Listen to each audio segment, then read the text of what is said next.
And now, life, lessons, and laughter with your host, Glenn Ambrose of Life Enhancement Services of Rhode Island.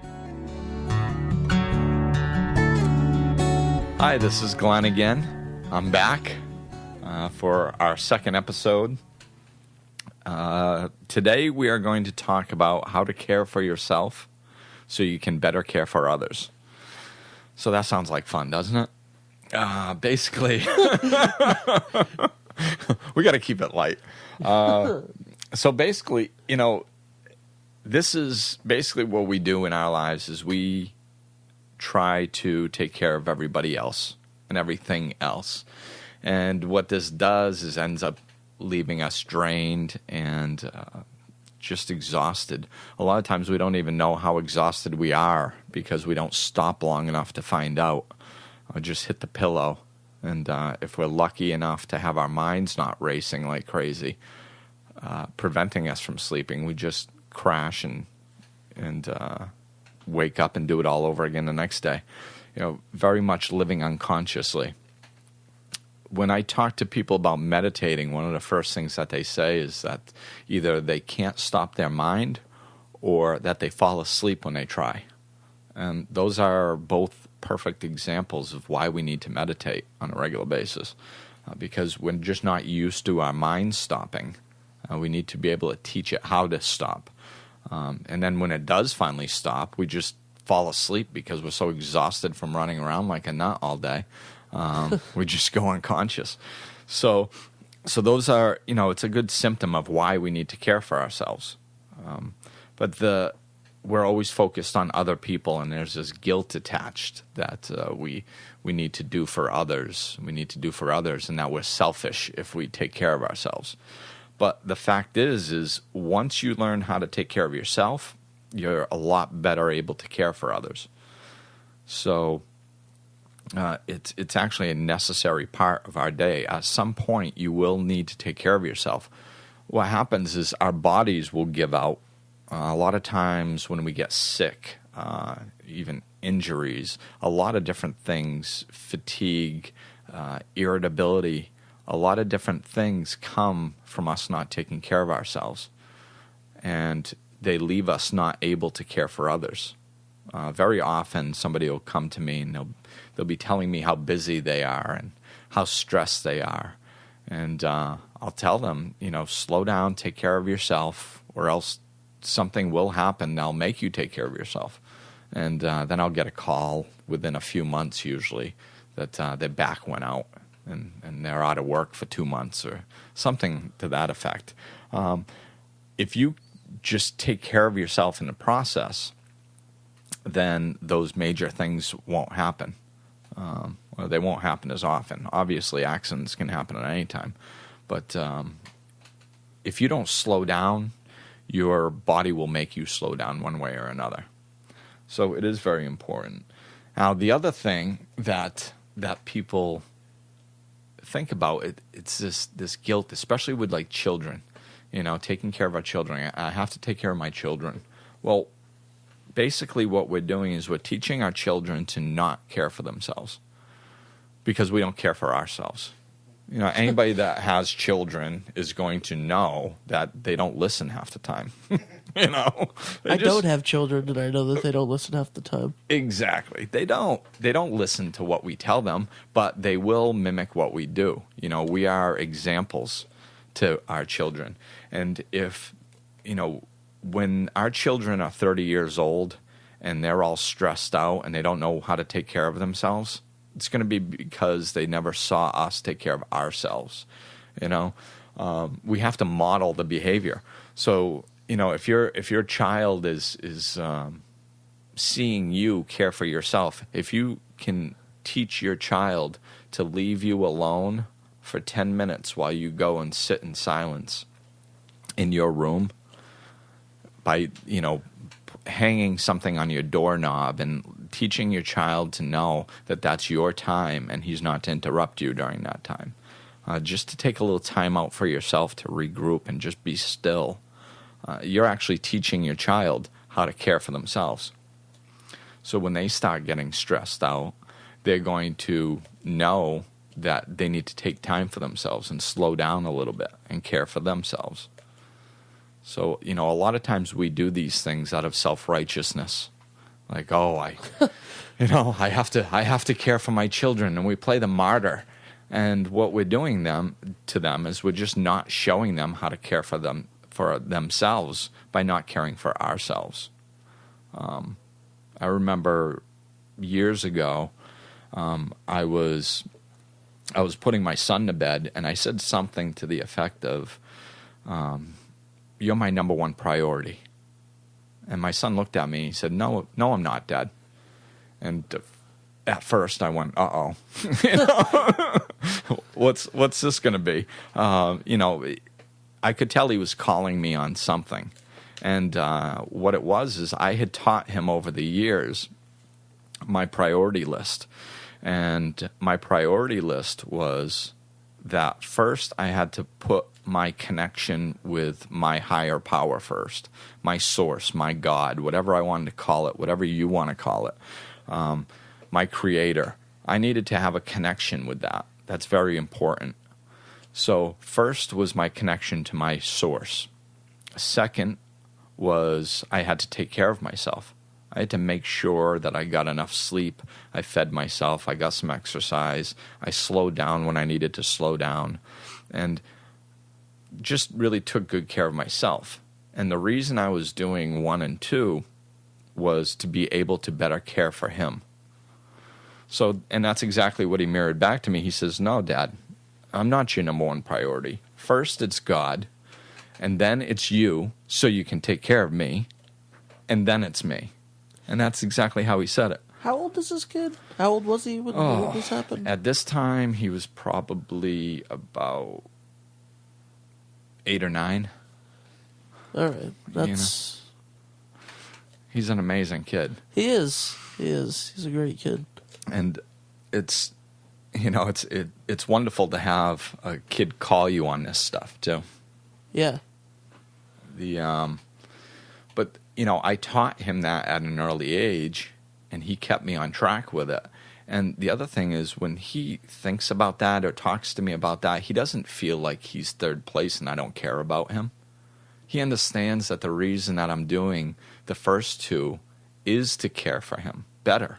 So I'm better able to care for him.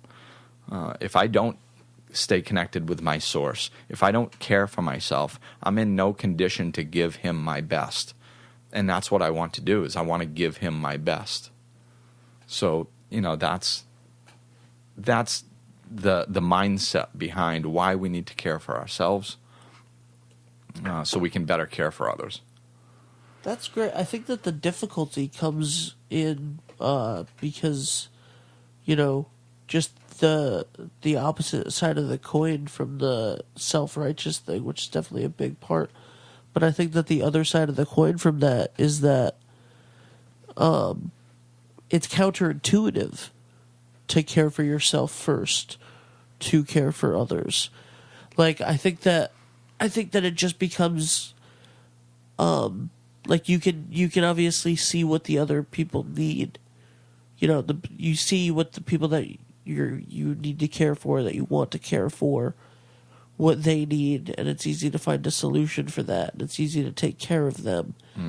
And I think that, because that's your goal, I think it's counterintuitive to care for yourself first, even though it's the what you should be doing and the way to better help them.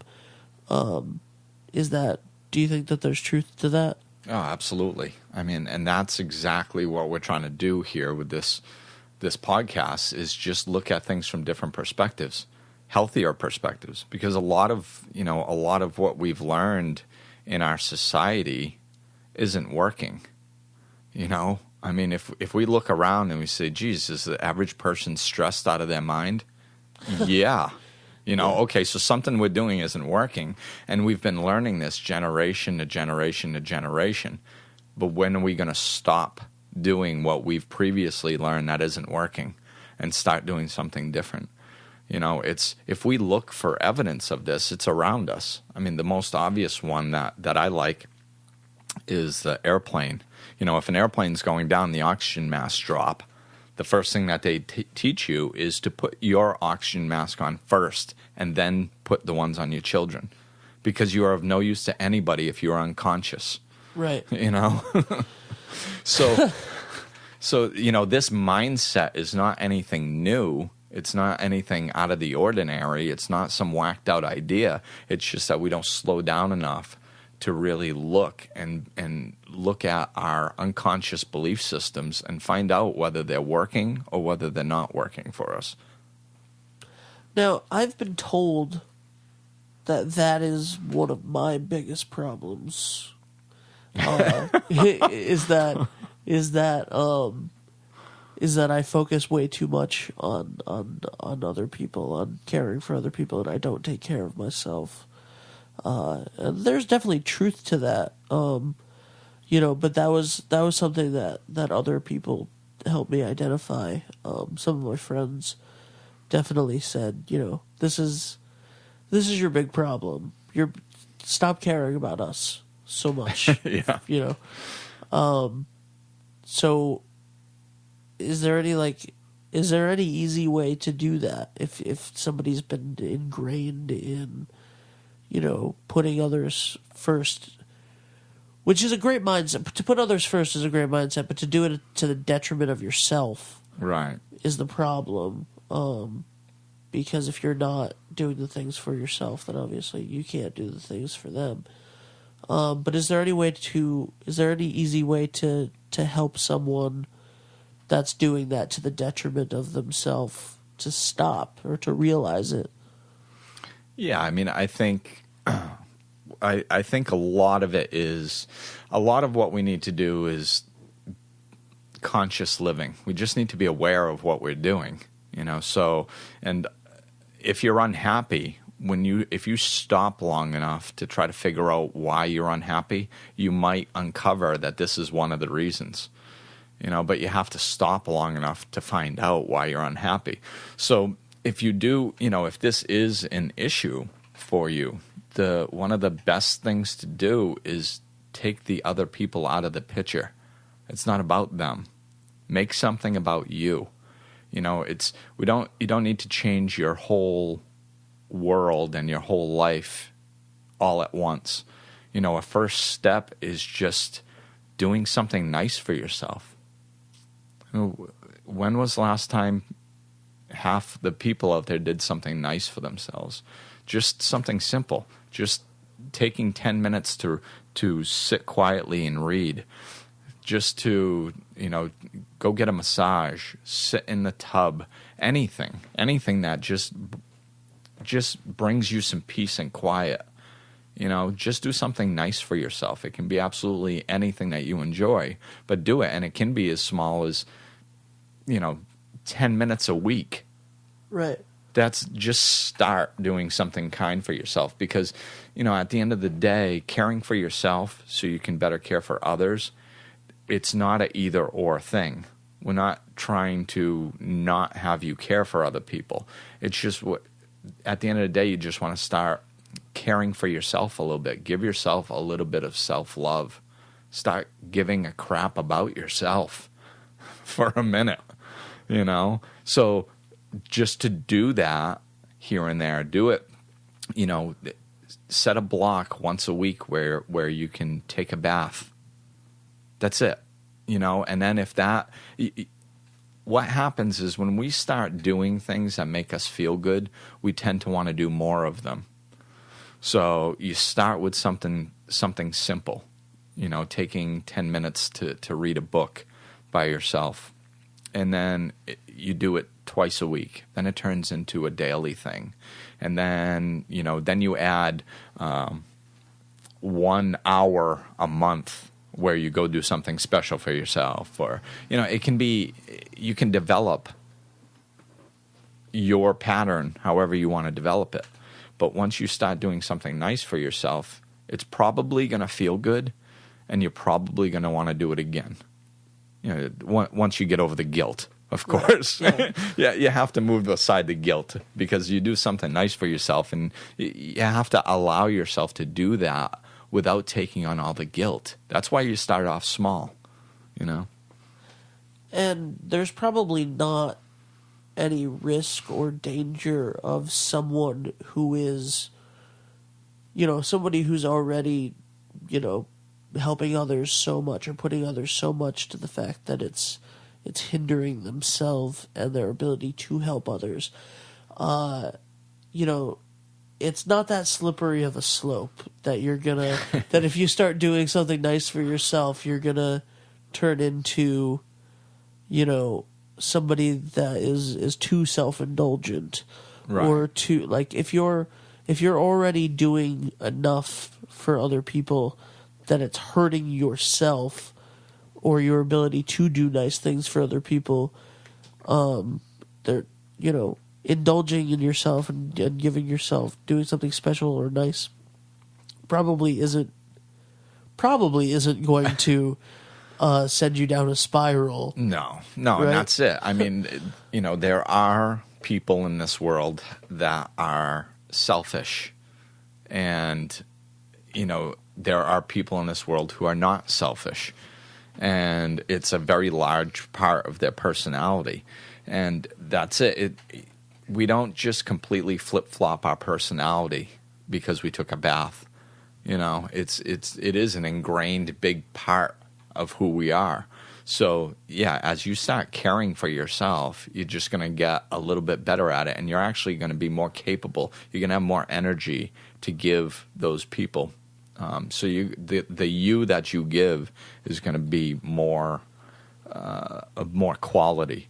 But it's a very natural process when you start doing it. And you're right. You're not going to start doing nice things for yourself, look up a year later and not even recognize who you are, and have your kids walking around with holes in their clothes and unfed, and Yeah. it's not going to happen. It's a gradual process, and the fact is we can have both. We can care for ourselves and really be able to be there, and be there even on a higher level for those around us. So I think that's going to wrap up that portion of the show, and we're going to go right into questions. Awesome. Our question this week, as always, we keep them anonymous, was sent in to us on the Life Enhancement Services Facebook page, and it is, how do I handle difficult or mean people in my life? Run, don't walk. No. That's great. No, yeah, there are difficult people out there. It's a big society we have to deal with. And I mean, obviously, if there's somebody difficult and mean and they're just if it's a unique situation with this person isn't really involved in your life, yeah, you can just walk away. Just don't give them the energy that it takes to fight with them. It's just not worth it, But that's the easy one. The more difficult is usually when they're what I call repeat offenders. Yeah. Like somebody you can't get away from. A boss or a spouse or a child that just keeps seeming to push your buttons and get you riled up. A coworker, those are difficult, and it's you need to. Everything is an inside job. If you start dealing with mean people in a different way, you're bound to get a different result. I think the first thing that we need to do is learn how to teach people how to treat us. People don't know how to treat us. People don't know what is acceptable from one person to another person. And if they run around crapping on people all day long, then they just assume they can get away with it. There are people in their lives, though, that won't put up with it. And they probably don't go crapping on them because it's not accepted. Right. Yeah, absolutely. So become one of those people that doesn't accept it. It's people just don't slow down to think about what they're doing, how it affects others. So, setting healthy boundaries is very important. If somebody is crossing the line, swearing at you, that's not accepted. And you just tell them it's not accepted. And whenever you're setting a boundary, there has to be a consequence. And it has to be a win-win consequence for you. Because otherwise, why are you going to put yourself out because of something that somebody else does? So if somebody is, if you're on the phone with somebody and somebody is just being rude and insulting to you, then you can just say, all right, well, I don't like being talked to like this. If you continue, I'm going to have to hang up. And then if they continue, you actually have to hang up. Yeah. You can't give consequences without following through with them, as any parent can tell you. But yeah, you have to follow through with it. So it's just set boundaries. When you're setting boundaries with these people, you have to understand that they're going to buck the system. They're not going to like boundaries. So when you first set up your boundary and say that's unacceptable, they're probably not going to go, oh, okay. Yeah. So you just have to expect that. So you just stand firm in whatever your boundary is and stand firm to what your consequence is. The other thing is make sure you figure out your consequences before you set your boundary, before you're in that situation. Right. Because if you're trying to figure out how to deal with somebody when you're in the middle of a difficult situation, chances are you're not going to deal with it well. Right. When you're calm and when you're not in the middle of a situation, you can talk it out. Develop a coping strategy that's going to work the next time this situation arises. If they're a repeat offender, there's going to be a next time. Yeah. I think that the setting of the boundaries is the easy part. And the doing and even choosing the consequences, like that can come pretty easy. I think that where the issue comes in is actually coming through on the consequence. The old saying, like, don't give someone an ultimatum unless you're willing to really do what the ultimatum is. Right. Obviously the classic ultimatum that I can think of isn't really about this, but like a girl saying that, like, if he doesn't propose to me by the end of the year, I'm breaking up with him. Well, if he doesn't, you better break up with him if you're going to tell him this. Right. If someone's being rude to you on the phone and you say you're going to hang up, you better hang up on them. If you say you're going to do that, and I think that's the difficult part. At least that's what I find difficult about it. And it is, and it's funny that this all ties in, because the reason that's difficult is because you're a nice person. Thanks, Glenn. I think you're a nice person. Thanks, Ben. but that's exactly. This is why we have the same issues, as what we were talking about earlier. Somebody that's not taking care of themselves and taking care of other people too much, they tend to not be able to set these boundaries very well with other people, because they feel like it's putting them out. When it comes time to stand up to the boundary and the consequence, what happens is they go, well, that's a little harsh. I'll just give them another try. But all that does is allows them to continue their behaviors. You just basically told them that whenever you tell them not to do something, that they don't have to listen to you. Yeah. I mean, the issue that I have that we've talked about before is probably my mom still calls me constantly. And if I don't answer because I'm busy, she will call right back immediately. And she will call again, and she will send me a text message or a Facebook message that says "call me now" in all capital letters. And I always say, and then I always answer the phone, and it's always like, "Hey, what are you doing?" Or "Hey, when are you coming home?" And I get, like, she's not doing it to be mean. She's not, Right.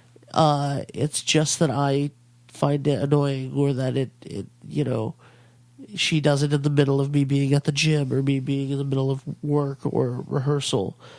And I try to set that boundary of, don't call me 4 times in a row unless it's an emergency, or don't continue to pressure me into making sure that I get this right now, to call you right now if it's that you want to know if I can pick up milk on the way home. Right. I'll call you. I see that you've called. I'm going to call you back before I come home.